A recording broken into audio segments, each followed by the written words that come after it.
Happy New Year. It is 2024, and I'm so excited to be back on the air after our brief hiatus for the holidays.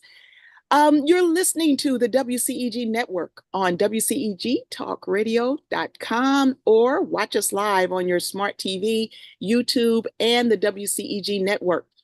We're the worldwide community empowerment group where we speak life into the community. Like WCEG on Facebook. Follow us on Twitter or Instagram at WCEG underscore talk underscore radio and at WCEG network. Last but not least, the topics and opinions are those of the show hosts and guests and not the WCEG network. Thank you so much for your continued support. So here we are back at Beverly Hills to Barnyard, and I've got just an action-packed year starting out with my dear friend, Bill Stierle. He is a wonderful, not only man and friend, but he just backed by popular demand. My friend Bill, he's an international communication specialist and high conflict mediator with 37 years of experience supporting people to create great relationships and daily moments of peace. His training provides participants practical experience and tools with real life daily communications, from casual conversation to difficult challenges and conflicts. He's an author of multiple books. Bill has trained thousands of individuals and organizations in communication and thinking styles.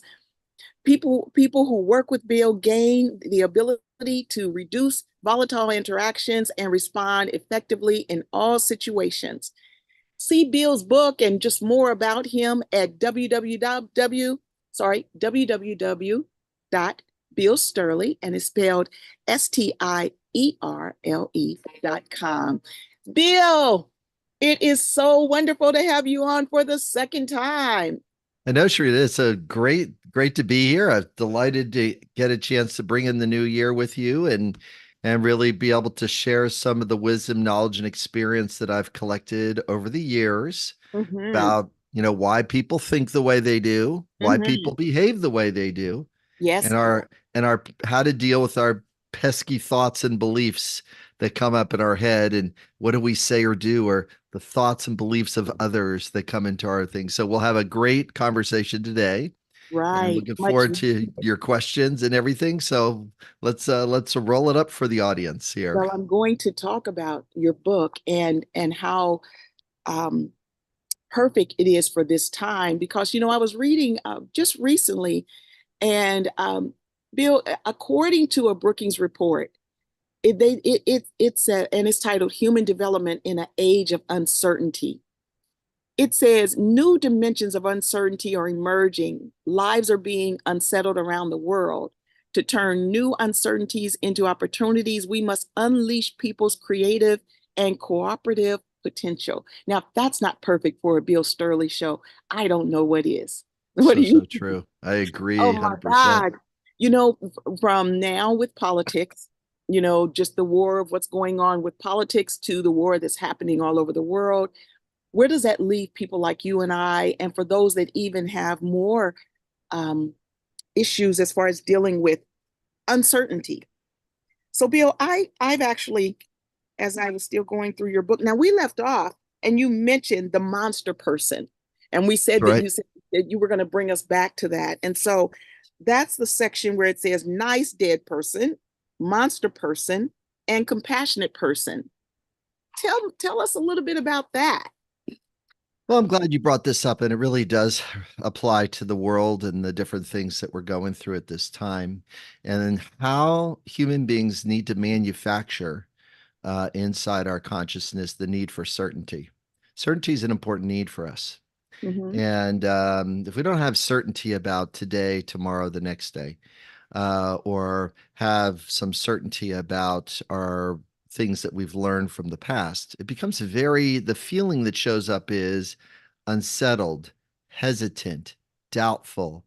See, those feelings that just show up if we don't have certainty, then what winds up happens is we have this set of feelings that go with the need for certainty. And when we take a look at the nice dead person, monster person, and compassionate person, those are three different languaging avenues. Like if I'm talking as a nice dead person, then what happens is, Sharita, whatever you say or ask me to do, I got to do it.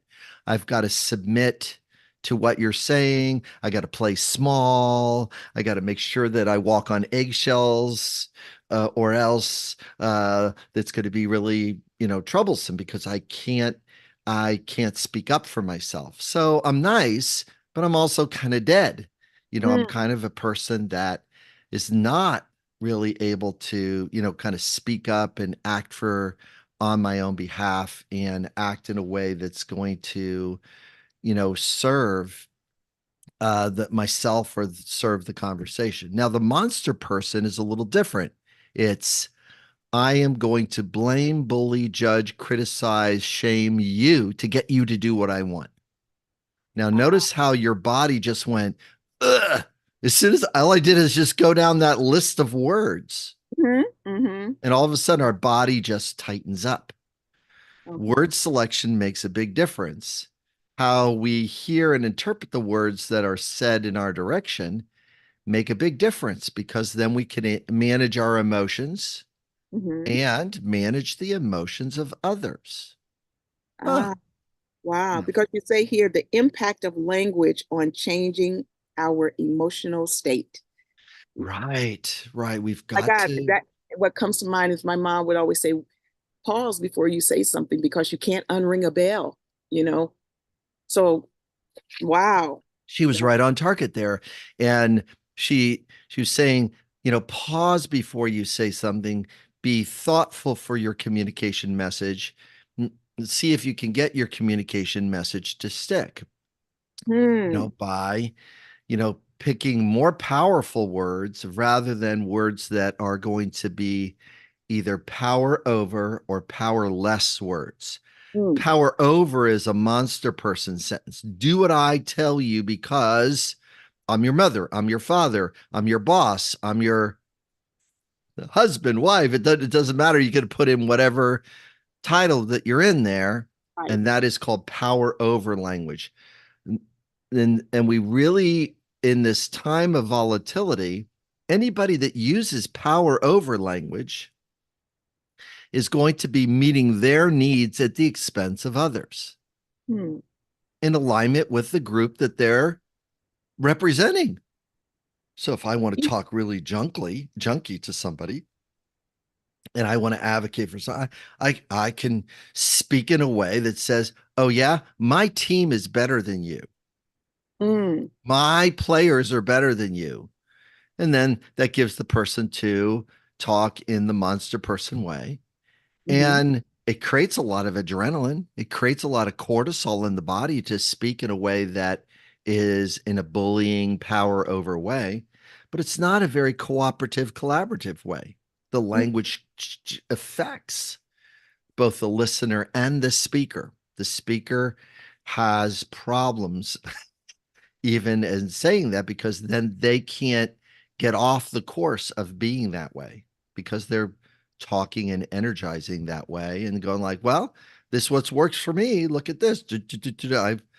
I'm able to do that. So being really mindful of that. So the reason why that we have those three circles in the book is that we want to catch ourselves when we do have a nice dead person moment and be able to change the language to be a compassionate person or a feelings and needs person in the moment.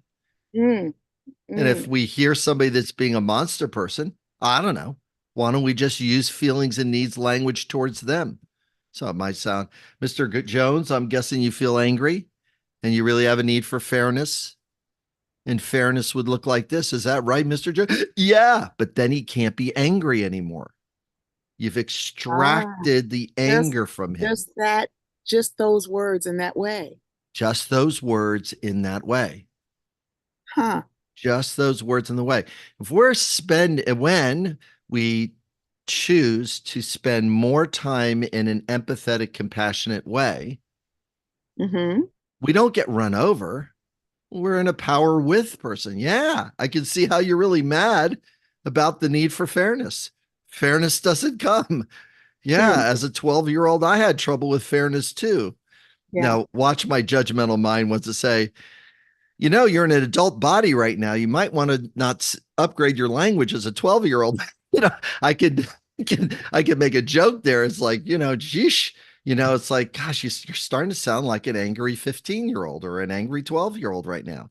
Yeah. And that's what happens is language wise is that we get stuck into patterns of disconnect that worked when we were 12 or 10 or 7 or 3 or whatever, when our language was that way. And then we just throw an adult tantrum. Hmm. And Okay. so just look at news media and it goes, wow, it looks like we have a bunch of adults throwing tantrums. Makes it easier to watch it. It makes it actually a little fun. It's like, wow, look at all that noise over there. It sounds like they're trying to advocate for fairness or truth, and they're not using power with language. They're using agitating language that will tend to cause more conflict or Because more disruption. the person always feels like they need to one up the person that They they're right. That's great. That's right. They like need to one up. adding fuel, you know? Well, there's Mm-hmm. another there you talk about, and I feel like this one is really important again with the state of how people are feeling now. Creating safety when you communicate, taking Very the powerful. conflict out of conversation. Right. Right. Yeah. Every sentence as a mediator is somebody that goes into rooms and gets hired to go into rooms where there's 250 screaming people at a city council meeting. Mm, You kind of got to have the right words ready to go. okay. Yeah. So why not come in there with a set of words and sentences that'll reduce the conflict? And so Hmm. that's what I tend to do. I've had people in meetings like that come up and point in my face, you don't belong here in this meeting. No one voted to have you here. And Uh-huh. and then and then the guy goes, I'm leaving. True story. I'm leaving. He turns around, starts walking to the door, angry. Uh-huh. Well, I start talking to the back of his head. Sir, I'm guessing you're feeling really angry and you'd really like me to hear you more fully. He keeps walking. Sir, I'm guessing you're feeling a little helpless a little bit because you're not getting the consideration you'd like. He keeps Uh-huh. walking. Next sentence. Sir, I'm guessing you're exasperated because you're not getting the level of respect you would like. He snaps around and says, that's right. Now Correct. we You are want ready to start talking about what respect would look like. So I'm hmm guessing you respect. You need to have some respect and be heard by anybody in this room. Who would you like to hear something from? Well, I've been coming in here for the last 6 months, and he has been screaming, being a monster person, and they hmm let him be a monster person, but they don't address the three needs that has been causing him pain: being heard, choice, and respect. You know, I, yeah, tell me this, when a person is in the monster person, their tone is sounding harsh, maybe loud or whatever, right? May even be cursing, right, right? right, And a few months ago, I was in a conversation with someone, and I'm like, it's not what you're saying, it's how you're saying it. And it's almost like I never would listen to rap music, no matter what, when my boys were growing up. No, we're not playing that in the car on the way to school. I allow you guys to listen to it in your room, but I don't want to hear it. And the thing is that it was just the tone, the heavy yes, bass and the tone. And they kept right. saying, but Ma, Tupac and Tupac. I listened to Tupac one day and then I started listening to him and it was so amazing how smart this young man was. But I didn't hear it because he always had to me what you're calling that monster tone. And but he was a genius, you know? Right. And That's so that's the same thing, right? It's the same thing. It's the tone, the vibration of the words that are coming. There's a loss in translation, and you've got to slow down and say, okay, he's feeling angry about the need for justice. Because there Mm-hmm, were sentences in there was about the need for justice. mm-hmm, He was mm-hmm. feeling exasperated because the need for support wasn't met. He was feeling helpless about the need for truth that was not being met in the community. See, Mm-hmm. I'm converting his lyrics right now into the compassionate language that you and I Right. are talking Okay. about right Okay. now. And Yes. is it hard to listen to? Yeah, but as soon as you get, here's what this person's being an advocate for: truth, justice, fairness, support in a community. That's pretty good lyrics. That's a pretty good song. And, quite frankly, I'm mad about it too. Yeah, yeah, a lot. I could relate to what he was saying after I heard him. I didn't Right. hear him before because he was in that monster tone. Now, you know what? Speaking of language, I don't know if did you happen to catch the Shannon Sharp interview with Cat Williams? I have not. I will Google it immediately after our show. Oh my God, it has been over probably 50 million views now. Oh, It has good. put Shannon Good. Sharp's podcast on another. I don't know if you know Shannon Sharp, a former football player, and then Cat Williams, a comedian. But that interview was 2 hours and 46 minutes and something seconds. It shows that not over probably 100% of the people that watched it watched all of it They're staying in it. because, oh my gosh, because normally the way Cat Williams comes across as a comedian may be that monster voice because it's harsh and even though he's telling the truth, it can be harsh. But we heard him in that Nice. interview. It was a different kind of interview, and I didn't think about the tone and the voice until you and I now are talking about the different kinds of people that we might present as we're communicating. Right. And the reason why we love comedians is because they pick a line or an edge and they speak about a truth, a partial truth, a truth perspective, and then they turn it and make it funny at the end, whether it's Jon Stewart or Cat Williams or Chris Rock. That's what the job is. That's what the thing is. Uh-huh. Hmm.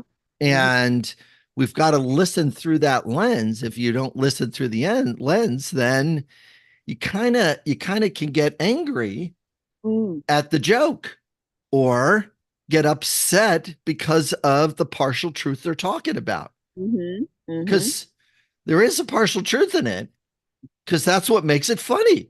Yeah. Yeah. Or there is an experience that goes along with it. I can relate with that.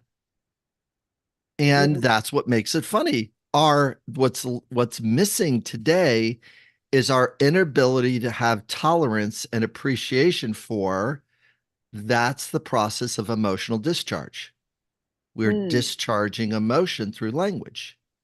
And it's kind of, I personally, because I've been working on this stuff for years, I personally feel, God, I kind of feel sad because people don't know that that's actually what they're doing, whether it's you and I trying to get the need for learning and contribution met to the listener right now, and trying to contribute a way that'll go better for people, or a perspective that's going to land.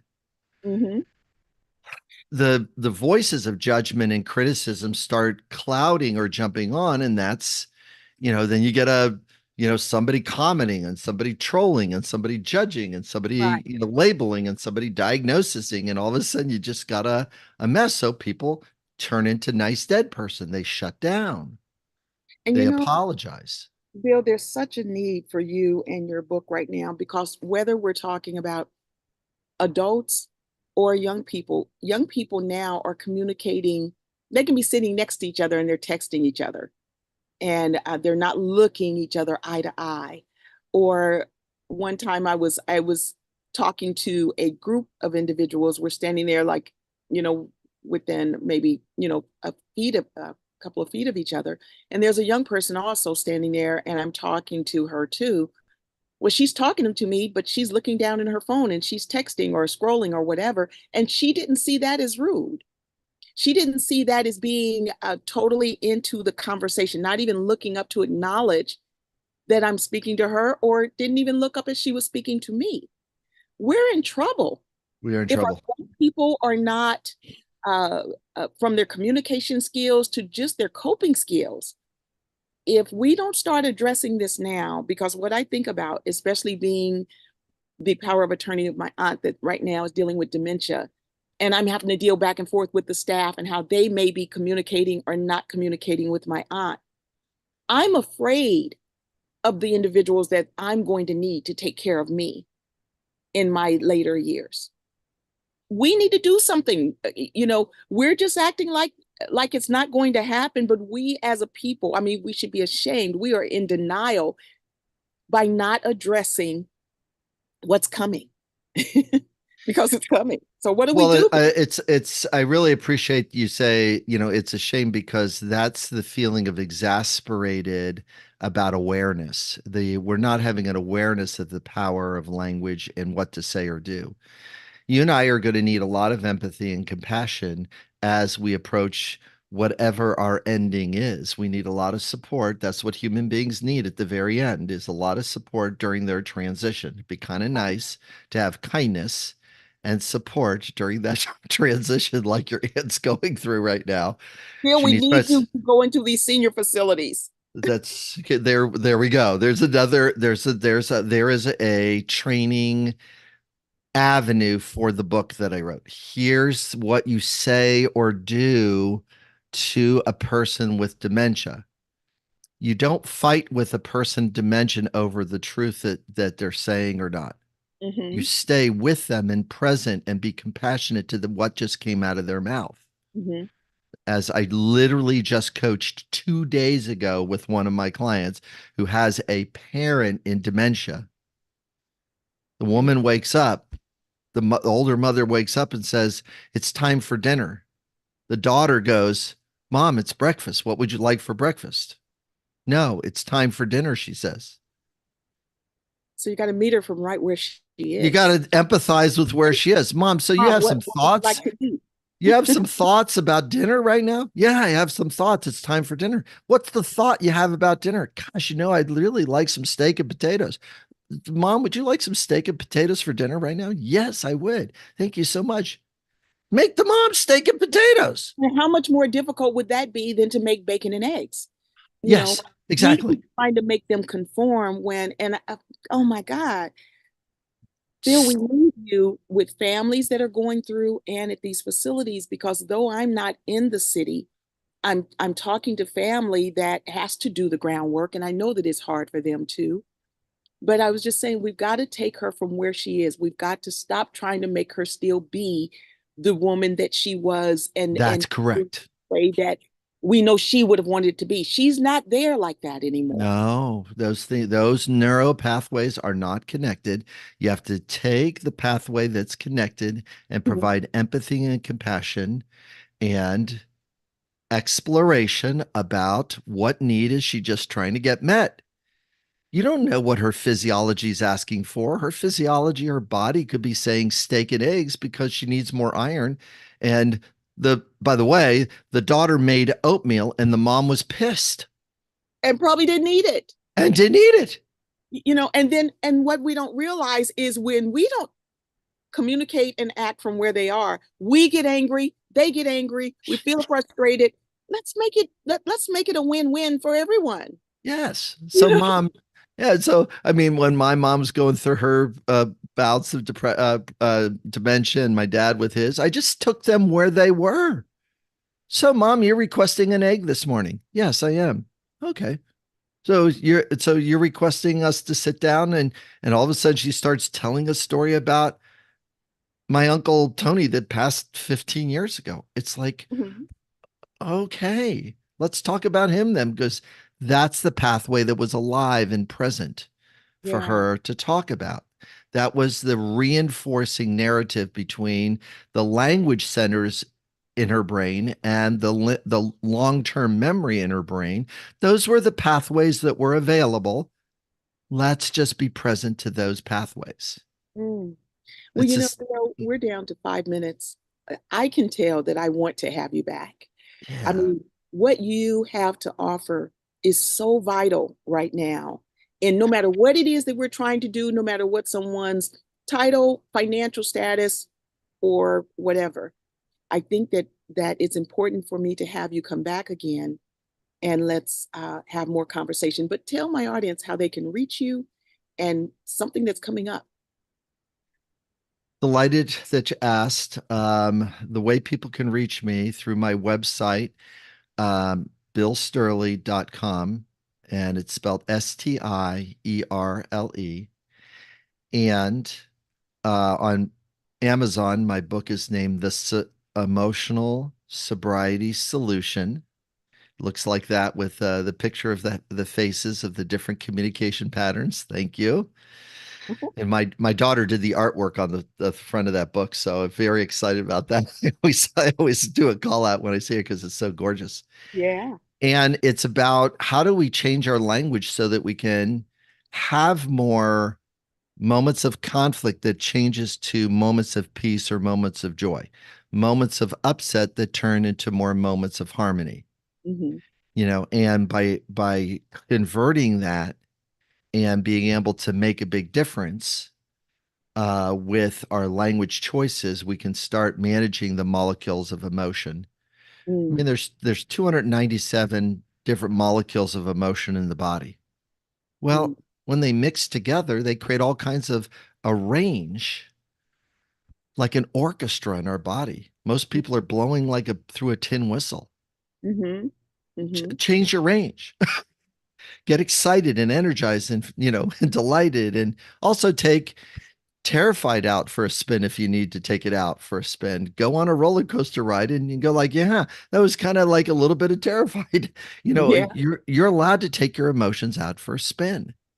Yeah. Yeah. So yeah, that's and more to come on this. We could talk more about how do we convert a tragic sentence someone says into a compassionate response. How do Mm-hmm. you de-escalate the conflict Mm-hmm. that is in front of you? How do you de-escalate the conflict inside yourself Right. Right. with Well, I those tell you, tragic Bill, we need to have you come back soon. I'm actually looking at my calendar, and I know that you probably don't have yours up yet, but I had you on in September. We waited way too long to get you back on, and I would like to have you come back on at least in the next 2 to 3 weeks. So why don't we talk about it after the show? Good. Okay. And that way it's still fresh in my listeners' mind, Perfect. and we can continue because I also want to talk about what when I first experienced your class and the colors and how I found myself in a color. I got to remember what my color was. I'm thinking, no, it wasn't. Maybe it was red. I don't remember. You got this red yellow thing going. Come on Okay, now. okay. And I want to talk about that, and I want individuals to think about it more, and that would help them to even understand your book even more by understanding themselves. Yes. So I want to bring you back really soon for a part three, which may end up Wonderful. being a part four and a part That's thank you. it's needed. It's needed. And Yeah, it really is. so we've got 1 minute left. And Bill, I just want to thank you so much for being on the air with me today. Yeah. Sheree, it's always a pleasure. And any of those sentences that come up that, God, how can I be compassionate? And I tell my listeners to this and my clients this too. Text me the sentence. I will text you the response right back. Ah, okay. My aunt said this. What does my care worker need to say back to my aunt? So I you can will get text that you the immediate response. response. Yes, I'll text you the response. Absolutely. Well, Bill, thank you again for being on the air. And I will have you back really, really soon. Delighted to be here. Glad the audience tuned in. Looking forward to the next time. Have a Okay. great one. Thank you, Bill. And Thanks a lot. now, you guys, please join me next week again. Now that the new year is here, I'm on every Wednesday. And so please join me here at Beverly Hills to Barnyard. This has been Sherita Herring, and I want to thank you again for watching me and my dear friend Bill Stierle today. Stay tuned.